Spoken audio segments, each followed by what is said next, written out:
الحمد اسی کے لیے جس نے یہ نعمتیں ہمارے لیے سجا کر رکھ دی اور خود پردے کے اندر چھپ گیا۔ اب سوال یہ پیدا ہوتا ہے کیا ہم اس کو دیکھ سکتے؟ ہر ایک کو یہ چاہت ہوگی نا، یہ اس صحرا میں میرے لیے اتنا انتظام کرنے والا، کم سے کم میں اس کو تو دیکھ لوں، اس سے ملاقات تو کر لوں، اس کا شکریہ تو ادا کر لوں۔ کیا اللہ کی ملاقات ممکن ہے؟ لا تدرک الابصار، آنکھیں اس کو نہیں دیکھ سکتی، یہ دنیا کی آنکھیں اس کو دیکھ نہیں سکتی، آج ہم اس کو نہیں دیکھ سکتے، لیکن دیکھیں گے آخرت میں، جنت میں۔ الحمدللہ رب العالمین، اس رب کی ہم حمد بیان کرتے ہیں، رب العالمین جو پوری کائنات تمام عالمین کا رب ہے، جس نے ہمارے لیے اس زمین پر اتنی نعمتیں رکھ کر خود پردے کے اندر چھپ گیا اور دیکھ رہا ہے۔ اللہ کی نظر ہر ایک پر ہے۔ آپ بولتے ہو کہ اگر کتنی بھی خطرناک مشین بھی ہو، یہاں پر سی سی کیمرہ ہے، سی سی کیمرہ میری حرکت کو نوٹ کر سکتا ہے اور جو میں زبان سے بات نکالوں وہ نوٹ کر سکتا ہے، لیکن میرے دل میں کیا ہے یہ سی سی کیمرہ نہیں بتائے گا۔ لیکن اللہ رب العالمین احکم الحاکمین، جو آپ دل میں ارادہ کرتے ہیں رب جانتا ہے۔ اس معبود کی عبادت کرتے، اس معبود کی حمد بیان کرتے، اس معبود کی ہم کیا بولتے ہیں ذکر کرتے ہیں، تسبیح کرتے ہیں، جو معبود میرے دل کے اندر کی حالت، میرے دل کے ارادے کو بھی جانتا ہے۔ میرے دل نے کیا ارادہ کیا؟ الرحمن الرحیم، وہ رحمان ہے اور رحیم ہے۔ رحمان جو ہے یہ عام ہے صفت، اللہ رب العالمین رحمان ہے، اسی لیے تمام یہود و نصارہ جتنے بھی لوگ ہیں دنیا میں کھلا رہا ہے، یہ ان کی صفت ہے، رحمان ہر ایک کو کھلاتا ہے۔ الرحیم فی الآخرہ، وہ آخرت میں رحیم کو، رحیم صرف مسلمان کے ایمان والے کے لیے جس نے ایمان لایا اللہ پر۔ آخرت میں جو یہ رحمان ہے، یہ صفت اللہ تعالیٰ کے قرآن مجید میں یا تو رحمان کے ساتھ رحیم کے ساتھ آئی ہے یا اکیلی آئی ہے۔ آپ دیکھ لیجئے سورہ رحمان، الرحمن علم القرآن، وہاں اکیلی آئی ہے۔ اللہ رب العالمین نے وہاں پر یہ نہیں بتایا، اس سورت کے اندر پوری انسانیت کو دعوت ہے، کن کن چیزوں کو آپ جھٹلاؤ گے۔ اللہ نے آپ کو کھانا دیا، پینا دیا، ٹھنڈی ہوا میسر کی، آپ کی بہترین صورت بنائی، لقد خلقنا الانسان فی احسن تقویم، بہترین انداز میں تجھے پیدا کیا۔ کدھر بھٹکا جا رہا ہے؟ مجھے چھوڑ کر تو کس کی عبادت کر رہا ہے؟ میرے بغیر کیا کوئی معبود ہے دنیا میں؟ نہیں نہیں، میرے بغیر کوئی معبود نہیں۔ ارے تیری غیرت ہے، تو اپنی بیوی کے ساتھ کسی اور کو شریک نہیں کر سکتا۔ اگر بیوی نے کہا کہ میں تیری بیوی بھی ہوں، اس کا مطلب اس کا اور کسی کے ساتھ چکر ہے، اور آپ یہ برداشت نہیں کرتے میں نے تجھے بنایا اور میں کسی کے ساتھ، اپنے ساتھ کسی کی شرکت کیسے برداشت کروں گا؟ اس دنیا میں سب سے غیرت مند کون ہے؟ اللہ رب العالمین۔ اور یہ اللہ کی صفت ہے تکبر۔ انسان مٹی سے پیدا ہوا، جب مٹی کو اوپر پھینکا جاتا ہے وہ کہاں جائے گی؟ وہ واپس آ کر زمین پر۔ اور جو مٹی سے بنا جب اس کو اوپر پھینکتے ہیں یہ نیچے کی طرف آتی ہے، تو تکبر کیسے کر سکتا ہے؟ اب شیطان نے تکبر کیوں کیا؟ کیونکہ وہ آگ سے اس کی پیدائش ہے، وہ آگ سے بنا ہے۔ آگ کی کیا صفت ہے؟ وہ اوپر کو اٹھتی ہے، وہ نیچے نہیں آتی، وہ اوپر کو اٹھتی ہے آگ۔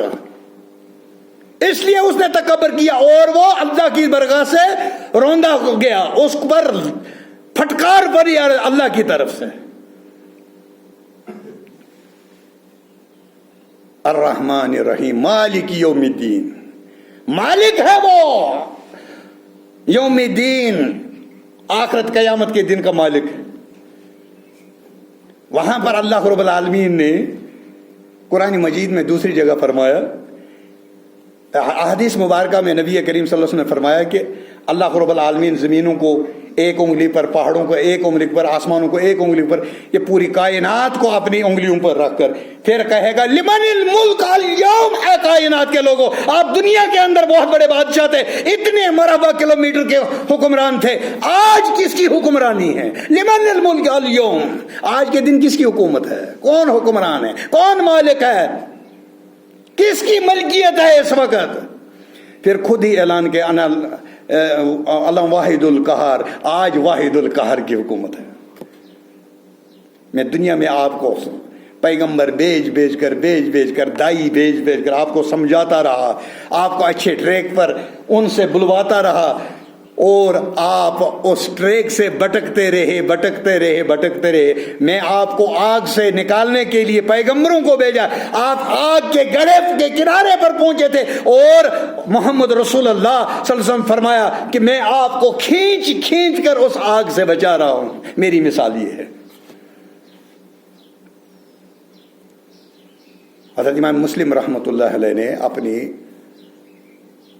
کتاب جو انہوں نے لکھی الاربعین، 40 حدیثیں اس میں ایک حدیث لائی ہے کہ اللہ رب العالمین نے فرمایا اگر تو زمین اور آسمان کے درمیان یہ خلا بھر کے گناہ لے کر آئے گا، اتنے گناہ تیرے زیادہ ہوں کہ زمین اور آسمان کے درمیان جو خلا ہے یہ پوری بھر جائے، لیکن شرط اس میں اگر شرک ہوگا پھر تو بات ہی نہیں، پھر تو جہنم میں جائے گا۔ اس میں شرط یہ ہے کہ اگر اتنے گناہ ہیں ان گناہوں میں شرک نہ ہو، میں ایسی ہی رحمت لے کر تیرے پاس آؤں گا، تجھے مغفرت کر دوں گا۔ اتنا رحیم، اتنا کریم، اتنا حلیم اللہ رب العالمین، اتنا خیال انسانوں کا۔ اللہ کتنی محبت اپنے بندے سے کرتا ہے۔ ایک ماں کو کتنی محبت ہوتی ہے اپنے بچے سے۔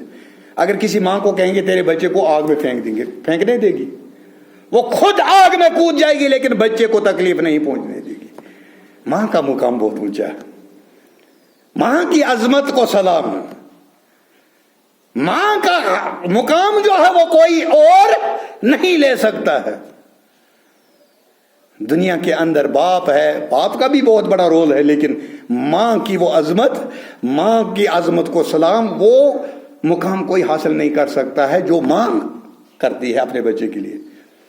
بتایا وہ بچے کے لیے وہ کبھی یہ برداشت نہیں کرے گی کہ اس کو آگ میں پھینکا جائے۔ بولا کہ اللہ رسول اللہ صلی اللہ علیہ وسلم نے فرمایا اللہ اپنے ایک بندے سے 70 ماؤں سے زیادہ پیار کرتا ہے، 70 ماؤں سے زیادہ محبت کرتا ہے۔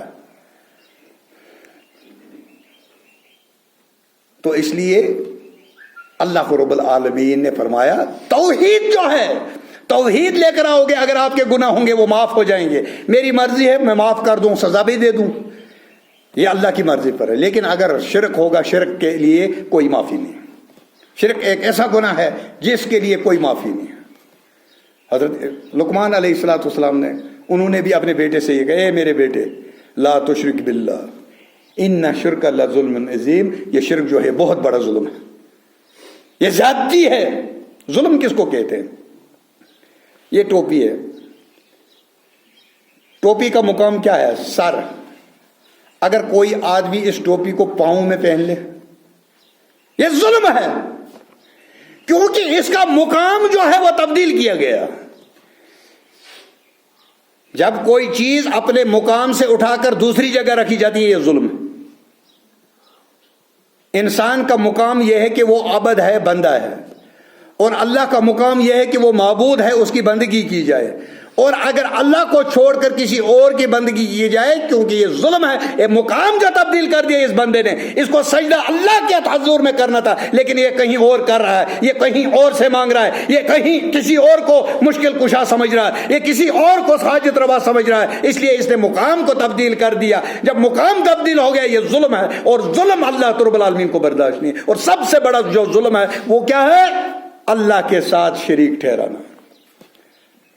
اور آپ دیکھ دیجئے ویدوں کے اندر یہ لکھا گیا، یکم برہما، ایک ہی برہما ہے، دنیا کو بنانے والا، دنیا کو، کائنات کو، برانڈ کو بنانے والا یکم برہما، دیتی ہے ناشتے، نے ہے نانا کنچن، کوئی دوسرا نہیں ہے، ہرگز نہیں ہے، اتنا سا بھی نہیں ہے، بالکل بھی نہیں ہے۔ یہ ویدوں کے اندر بھی تعلیم دی گئی ہے لیکن اسی لیے جو ہے نا مذہب کے ٹھیکیدار یہ لوگوں کو، عام عوام کو ان مذہبی کتابوں سے دور رکھتے ہیں تاکہ لوگوں کو اچھی بات پتہ نہ چل جائے، بھائی چارہ پھر امن ہو جائے گا تو ہمارا کیا بنے گا؟ ہم کہاں جائیں گے؟ جن کی دکانیں چلتی ہیں نا ان کی دکانیں بند ہو جاتی ہیں، جن کا پیٹ اس پر پلتا ہے ان کا پیٹ کا مسئلہ ہے۔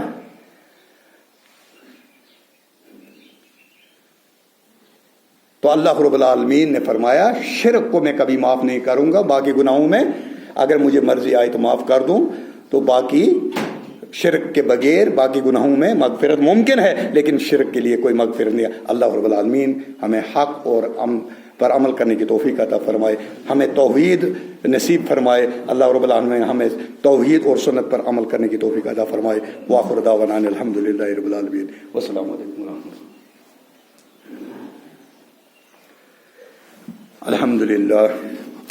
الحمد للہ الذی نحمده ونستعینه ونستغفره ونعوذ باللہ من شرور انفسنا ومن سیئات اعمالنا من يهد الله فلا مضل له ومن يضلل فلا هادي له ونشهد ان لا اله الا الله ونشهد ان سيدنا وسندنا ومرشدنا ومولانا محمدا عبده ورسوله بأرسل حق بشيرا ونذيرا، أما بعد فإن خير الحديث كتاب الله وخير الهدي هدي محمد صلى الله عليه وسلم وشر الأمور محدثاتها وكل محدثات بدعة وكل بدعة ضلالة وكل ضلالة في النار.